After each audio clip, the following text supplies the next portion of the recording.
The most dangerous part isn't the abuse. It isn't the lies. It isn't even the betrayal. People think the worst thing a narcissist can do is break your heart, but they are wrong. Because broken hearts heal. The real pain was never what they did to you. The real pain was what happened inside you while you were trying to survive them. The true horror begins when you realize how much of yourself you abandoned just to keep someone else comfortable. How many boundaries you sacrificed. How many warnings you ignored. How many nights you spent replaying conversations, searching for a version of reality that never existed. Most people believe the story ends when the empath escapes. They imagine freedom is the final chapter. But that isn't where the story becomes interesting. That isn't where the psychological transformation begins. The most shocking moment comes years later, when fate arranges an unexpected reunion, when the healed empath stands face to face with the very person who once controlled their emotions. The narcissist expects the old version, the familiar version, the predictable version, the one who explained, the one who forgave, the one who doubted themselves, the one who could still be pulled by guilt. But something has happened, something the narcissist never anticipated, something so psychologically profound that it changes the entire dynamic in an instant. Because the person standing in front of them is no longer the same person who walked away. And what happens next reveals one of the most terrifying truths about human transformation. Stay with me, because what happens next changes everything. Chase Hughes discovered something most people never realize until it is too late. Human beings are not broken by pain. They are transformed by what pain forces them to confront. And nowhere is this more visible than in the journey of an empath who has survived a narcissist. Because what appears on the surface to be heartbreak is often something much deeper. A collision between identity and reality. A battle between self-abandonment and self-sovereignty. Hughes understood something terrifying. The traits we suppress never disappear. They retreat. They wait. They gather strength in the shadows. Then one day they return, not as weaknesses, but as power. According to Jungian psychology, this process is known as shadow integration. The parts of yourself you were taught to fear, the anger, the boundaries, the refusal, the self-protection, the ability to say no, all of it becomes buried beneath years of conditioning, years of people-pleasing, years of emotional sacrifice, years of making everyone else's comfort more important than your own survival. But the psyche seeks balance. Jung called this psychological compensation, a force inside the human mind constantly working to restore equilibrium, like a rubber band stretched beyond its limit, like a bridge carrying more weight than it was ever designed to bear, like a fortress whose walls have been ignored for decades. Eventually, something must happen. The system corrects itself. The soul demands repayment. And when that correction arrives, it changes everything. The healed empath did not become powerful overnight. The transformation was paid for in years. Years of invisible suffering. Years nobody applauded. Years nobody understood. They became a sponge for pain, absorbing emotions that never belonged to them, carrying burdens they were never meant to carry, walking through life like an emotional shock absorber for everyone around them. When others exploded, they calmed. When others demanded, they gave. When others wounded them, they forgave. Again and again and again. Every disappointment was swallowed. Every betrayal was rationalized. Every red flag was painted a softer color. Not because they were weak, because they believed love meant endurance. Because they believed understanding could heal cruelty. Because they believed enough compassion could transform dysfunction. But compassion without boundaries becomes self-destruction. And many empaths learn this lesson the hardest way possible. Imagine pouring water into a bottomless well, day after day, year after year, giving everything, receiving almost nothing, yet continuing anyway. That was the reality. The narcissist consumed. The empath compensated. The narcissist demanded. The empath adapted. The narcissist took.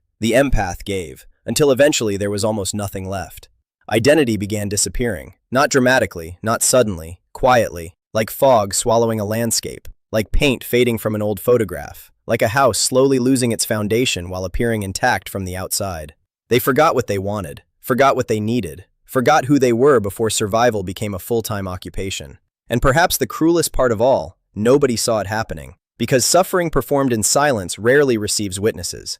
The empath smiled, functioned, showed up, handled responsibilities, yet beneath the surface, entire worlds were collapsing. They built bridges for people who only burned them, extended grace to people who weaponized it, offered understanding to those who interpreted kindness as weakness. Each act of self-abandonment felt small, insignificant, temporary. But over time, those sacrifices accumulated, until one day they discovered a devastating truth. The person they had spent years trying to save was never the one in danger. Then it happened. Not with a scream, not with revenge, not with some dramatic confrontation. The real breaking point is far quieter than people imagine. It arrives without warning, a single moment, a single realization, a single click, and suddenly the entire illusion collapses. The receiver shuts down, the signal disappears, the bridge falls into darkness. Not violently, silently. The empath finally sees what what they could never see before. Nothing they do will change someone who profits from their suffering. Nothing they explain will create empathy in someone committed to control. Nothing they sacrifice will earn genuine love from someone incapable of giving it. And in that instant, something locks. A door closes. A gate seals. Forever. The terrifying thing is how calm it feels. No anger, no panic, no emotional explosion. Only clarity, pure clarity. The kind that arrives after years of confusion. The kind that feels like stepping out of a burning building and finally realizing you were surrounded by smoke. From the outside, nothing appears different, but internally, an entire psychological era has ended. The leash has snapped. The illusion has shattered. And for the first time in years, the narcissist no longer occupies the center of their emotional universe. That is the moment everything changes. Because once the emotional hooks dissolve, control becomes impossible. What happened next looked ordinary from the outside, but psychologically, it was one of the most profound transformations a human being can experience. Because the empath was not simply moving on, they were returning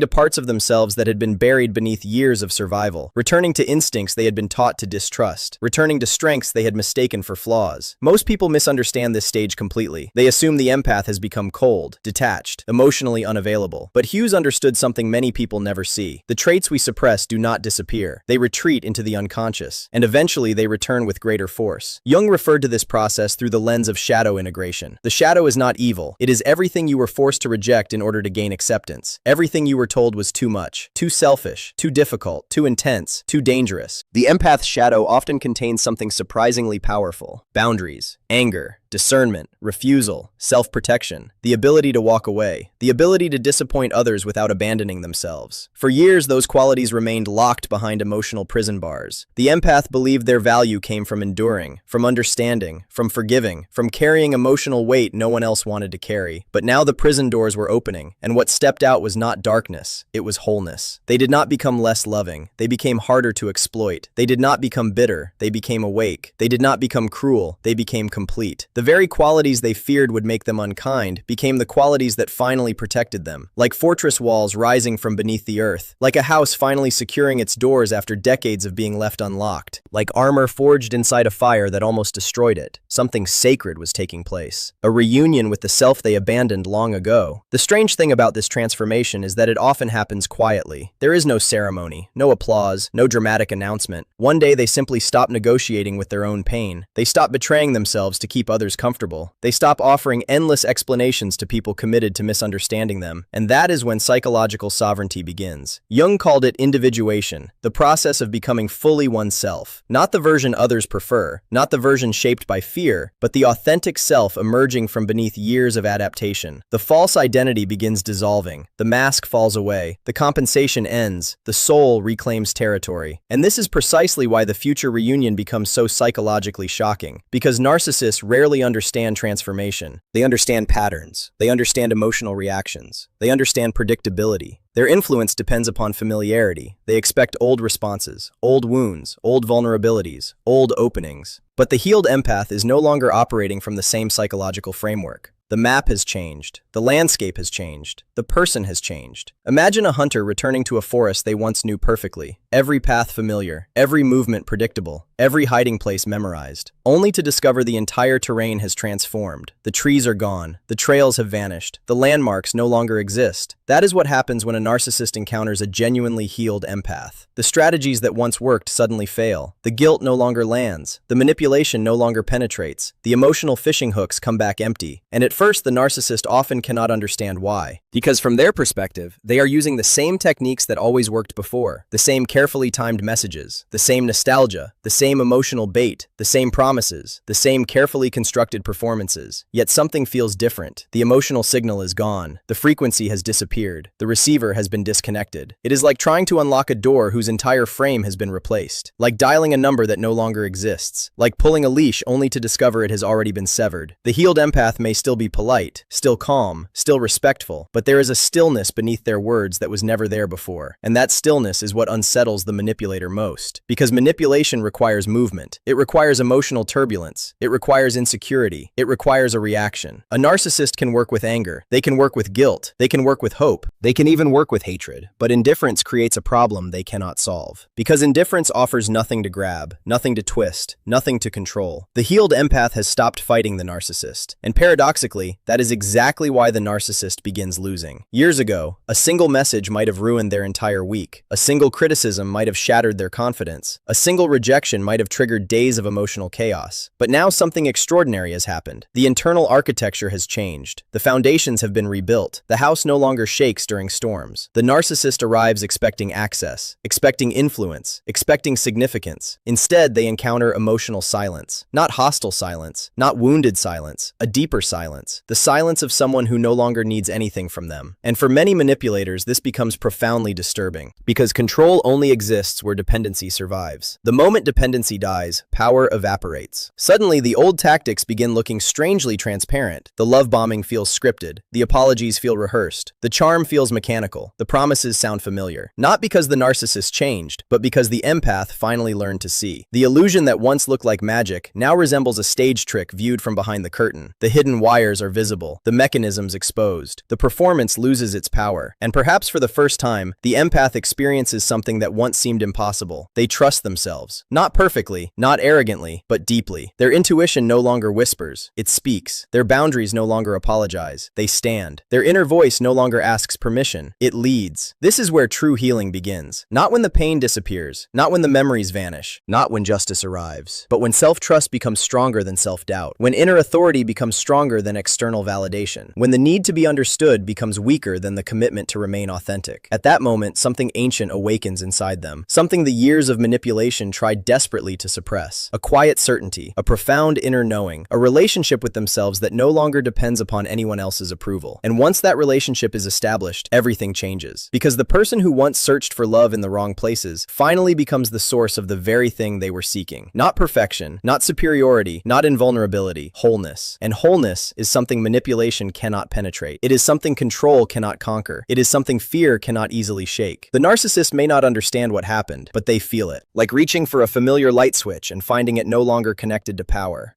Like shouting into a canyon and hearing no echo return. Like standing before gates that once stood open and discovering they are now permanently closed.